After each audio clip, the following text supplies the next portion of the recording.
Hello students, I am Chef Sundar Srinivasan from AISSMS College of Hotel Management and Catering Technology, Pune. We are starting a new session today on sandwiches. This is going to be a three-part session, and in today's session, we are going to go through parts or composition of sandwiches, types of breads used in sandwich making, and functions of spreads and fillings. Would you believe that the Americans eat more than 300 million sandwiches a day?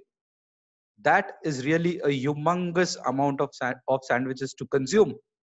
Has anybody thought to count how many vada pavs are consumed in a day? The figures will be really astonishing for us too. One must try to find out. Let's go into the history of Sandwich. Now, Sandwich is a small town which is located in the Kent County in England. And there had been this guy called John Montagu, who was the fourth Earl of Sandwich.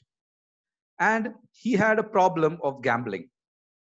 And he wouldn't like to get out of the table or would not like to leave his table when he was gambling. He wanted everything to be done there.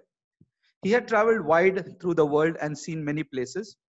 And one fine day, he asked his butler or chef that he wanted bread, which is stuffed with meat into it, and asked the butler to serve it at his table. And people were astonished with him having this kind of food. And so when his friends later on started ordering, they said something, they wanted his friends sandwich preparation. And from there, the name sandwich took place, and it has become popular all around the world as a sandwich. So let's see a small video, what exactly a sandwich is all about. What is a sandwich actually? I mean, that's an obvious question, right? This is a sandwich. This is a sandwich. This is a sandwich. But this is also a sandwich. And so is this. But what about a hot dog? Is a hot dog a sandwich? What about a taco or a pita or an open-faced sandwich? What about the crazy new ramen burger? Everyone these days has an opinion, but no one can agree. Sandwiches used to be so simple. They're named for the Earl of Sandwich, who ate his meat between two pieces of bread to make a portable meal. But the definition of the sandwich keeps getting more complicated. I mean, even the dictionary is confused about what a sandwich is. And here's the problem. The definition of a sandwich actually affects our tax codes and our health regulations. New York State taxes burritos as sandwiches. Burritos? But in a 2006 lawsuit involving Qdoba and Panera, a judge ruled that a burrito is not a sandwich. Basically, it's chaos. So we sat down and came up with a new definition, and we think it can solve this problem once and for all. A sandwich must, first structurally, consist of two exterior pieces that are separate or mostly separate. Those pieces must be primarily carbohydrate-based, so made of bread or bread-like products. Oh, and the filling of a sandwich? It can be anything you want, but it can't just be a condiment. The whole concoction must have a primarily horizontal orientation. And finally, the whole thing must be portable. So under this definition, a hamburger is a sandwich. So is a pita, and a s'more, and an ice cream sandwich. So is a ramen burger. And so is a crazy donut chicken thing. But under this definition, a hot dog is not a sandwich because of its vertical orientation. An open-faced thing? Nope, not actually a sandwich. You know what else is in a sandwich? A burrito. But the point is, so many things can be sandwiches with this definition. You can have a banana sandwich, you can have a cheese doodle sandwich, you can have a sandwich sandwich. Yes, the sandwich innovation has just begun.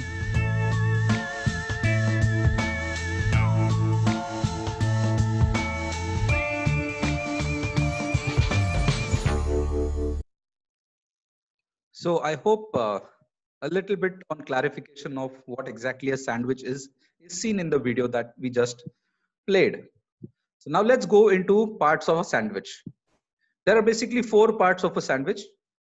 The first one is bread. The second one is the spread. The third one is filling. Oh, this is the best part of a sandwich. And the last one is the garnish, which is going to be the decorative part.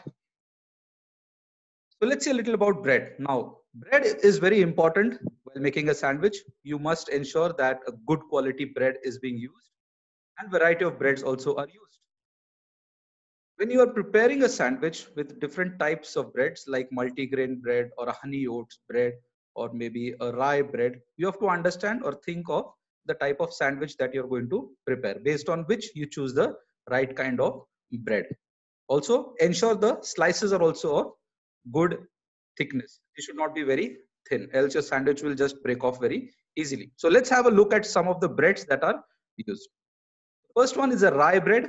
When the Dutch and the English people, when they settled in the United States, they brought along with themselves rye, which they mixed with wheat flour, and then they prepared a bread. The color will typically give off the type of bread that is being used, the rye bread.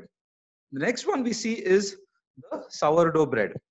Now, the sourdough bread, it's believed that it has come from the Egyptians.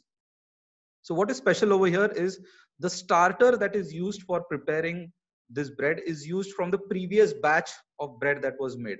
So it gives a typical sour flavor to this particular bread. Also, the bread is soft inside. You can see the holes are much larger, and sometimes the covering or the crust is slightly chewy.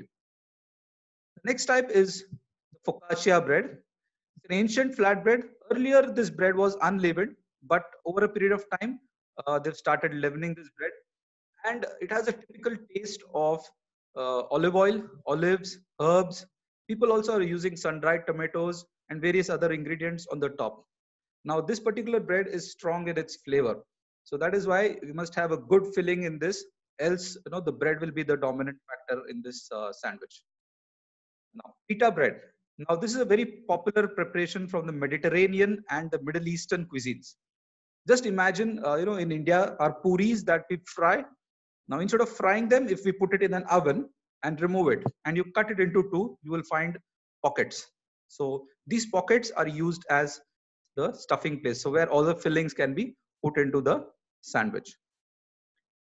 This is the most popular one, the white bread or the whole wheat bread, made from refined flour, whole wheat flour also, and the most widely used in most of the sandwich preparations. The next one is the second most popular bread, that is the brown bread. Now, this brown bread usually gets its dark color because of the use of molasses, or sometimes caramel is used to give color to this bread. So this is the next most popular bread that is used in sandwich making. Now, let's see some points of how to select a good bread for your preparation. So you be careful in what combinations you're going to use. So what kind of bread with what kind of combination you need to think of. Pre-plan it beforehand so that your output should be good. Always select the bread that has a close, smooth crumb and good flavor and moistness. Yes, it should have a good flavor and moistness so that the whole sandwich holds itself. It does not give away very easily. The bread should be capable of being picked up without bending or losing the filling. So when you pick up, the filling should not just fall away from the bread. So it should be slightly thick. The slices don't have very thin slices for making a sandwich. So here, this point is very important. The bread should be around 12 hours old while making a sandwich. The reason is, if the bread is too fresh, you won't be able to cut through it evenly with a knife. The bread will just tear off. Whereas if the bread is very old, it will just break into pieces. It will crumble into pieces. So you need to have bread that is just around 12 hours old, which will give you the right output of a sandwich.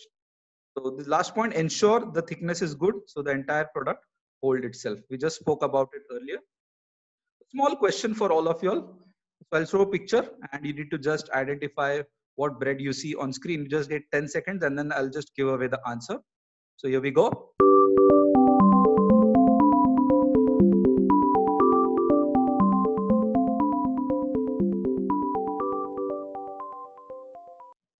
Right answer is focaccia bread. So applause for those who thought of this as the answer. A second one similar to this, you'll see another picture and 10 seconds to identify this picture.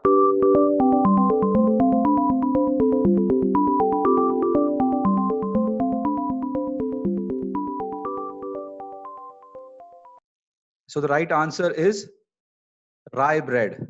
Correct. So those who have thought of this, applause for you. Moving ahead, we try to understand what is a spread. A spread is something that is a condiment that is spreadable, that you can spread evenly on the slice of bread. The first example, I'm purposely putting a picture of Amul butter.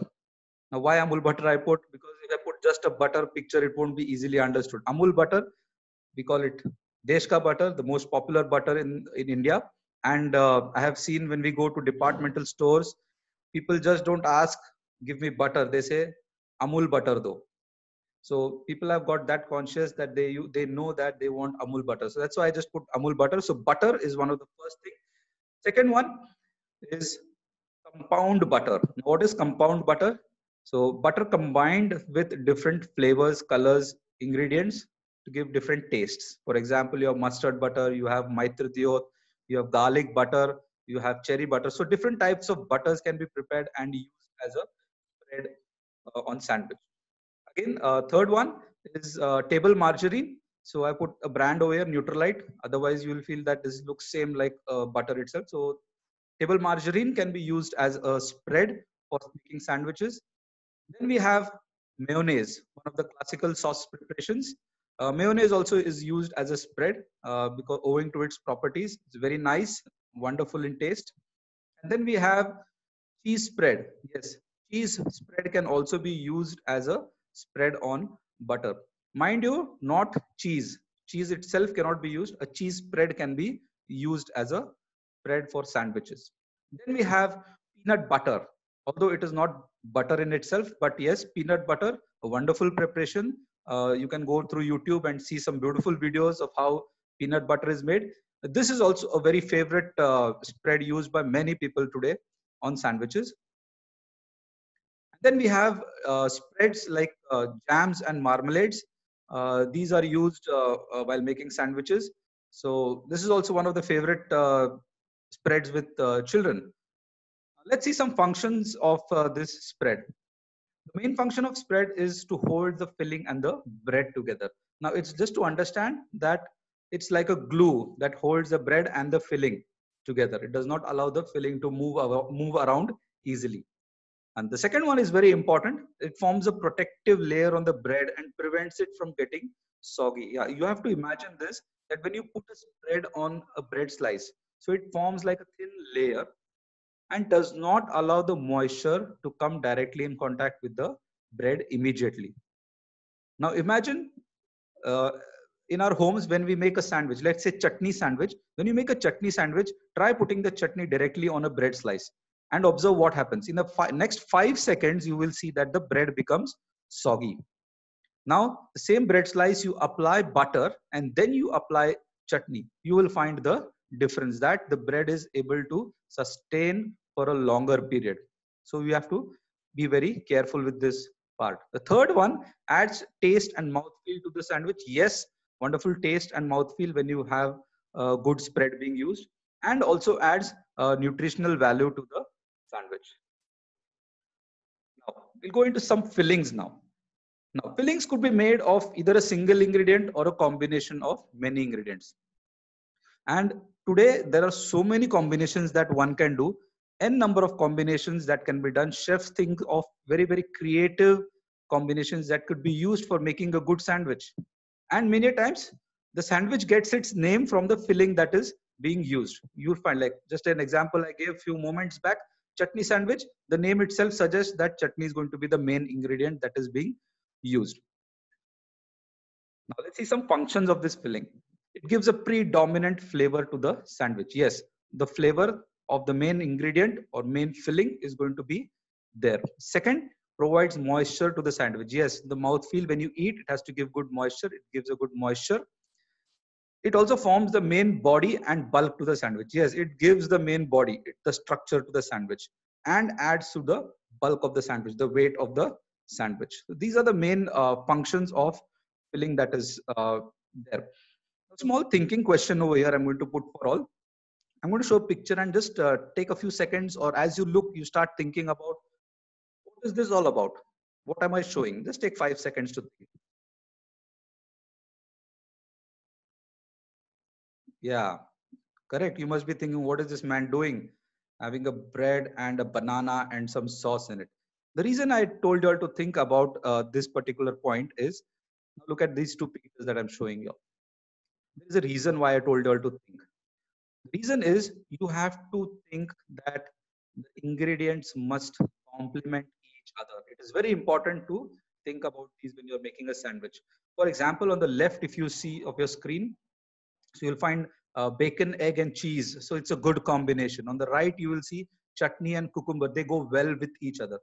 Now just imagine on the left one, which I told you, the bacon, egg, and cheese sandwich that you see, I put some green peas. How will it look? Weird, right? So, right. That is why we need to think the ingredients that we use should complement each other when you make a good sandwich. Let's see garnish. It's very important that we use a little garnish on the plate. Now, why do we need to use a garnish? Yes, it plays an important role of creating a fantastic eye appeal. It gives a very good eye appeal to the plate that is going to be served. Also, keep your garnishes small and delicate. Do not overdo it. Do not cover the sandwich with a lot of garnish. Don't cover it so that the guest cannot see the sandwich at all. Only garnish is visible. So we must try and refrain from doing such kind of things. Keep it small, keep it simple. It gives a fantastic and elegant look to your sandwich. So see some of these simple garnishes, simple decorations go a long way in presenting your sandwich. Next round of question, 10 seconds of what you can see on the screen now.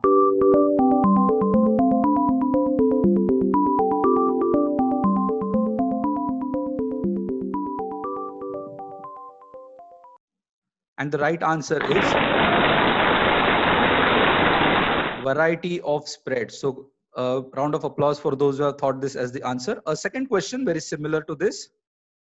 So the photo goes like this.